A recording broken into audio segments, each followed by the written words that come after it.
take me through the Mercury's comeback from being down 16 in the third quarter to winning by 7. And for each of you guys, for Kit, how much does it mean to contribute with 18 points? And for Alyssa, how much does it mean for you to help on the leadership with the rookies? I mean, it was a tough game. We didn't expect to be it so tough. We made it a little bit like that, but end of the day, it was our character.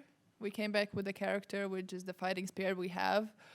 For me personally, I mean, like, did you look at her stats? Like, how many assists she got? Like, I'm just enjoying playing here with the people we have, with the vets we have here, and I'm just doing my part when they are trusting me. I know we talked last Wednesday when you guys played the Sparks about just being someone that can just catch and shoot for right now, and as you're still learning the system. Do you feel that you've learned more of this offensive system since being a part of the team? Yeah, for sure. I've been here a week. Alyssa, no disrespect to Kid and the other rookies on this team, but considering that none of them were like draft picks this year, like how familiar with them? All of them hit 3 threes tonight. How familiar with them were you coming into camp? I mean, Kit and I played a lot against each other overseas. Other than that, not as familiar, but, credit to Phoenix. They did their research. Before coming here, they told me they were going out there to find shooters, and they definitely delivered on that. How long did it take you in camp, or does it take into games that you have, obviously, a lot of confidence in all of them? I think if you watch me over the years, I always have confidence in my teammates. I watch them work hard each and every day. We're in the gym working together. For me, I'm always about the easy shot, and when they're open, I'm going to find them. For you, Olivia, correct me if I'm wrong on this, but you tied Cappy Pondexter for the most assists in Mercury history, and it's only your 5th game with the franchise. For a franchise that has as many legends as this one does, can you just speak to sort of etching your name into their record books? Yeah, I mean, it's an honor. Definitely a reason why I came here, the history and all the players. But the credit goes to my teammates. They hit the open shots. It's really not me. I mean, when everyone's keying in, trying to, double team, it's on them, and they hit open ones each and every time. Alyssa, as far as the offense goes, how important is it for you all to kind of establish that flow by playing off the stops first, and then that kind of opens things up for you? Yeah, super important. As you can see, the tale of 2 halves. First half, we weren't really getting stops. They were coming down, hitting open shots, and we had to set up our offense each and every time. But when we were able to, do what we do, which is play defense, we were dictating the game. We were able to get downhill, and we got anything we wanted. How important was it to take away those second looks from Angel, being that you battled against her so much, and Camilla down in the box there? Yeah, honestly, it wasn't even them in the first half. It was really their guards. Their guards came out hot, hitting a lot of threes, which, I think made us hesitant. The thing was to trust each other, our guards to fight through and know that we were going to have their help. Okay, I saw you, obviously you get your attention for shooting, but off of her on the second side, I saw you say some flare screens and things like that. Can you just talk about the IQ that just understand how to react off of someone that gets the attention that Alyssa does?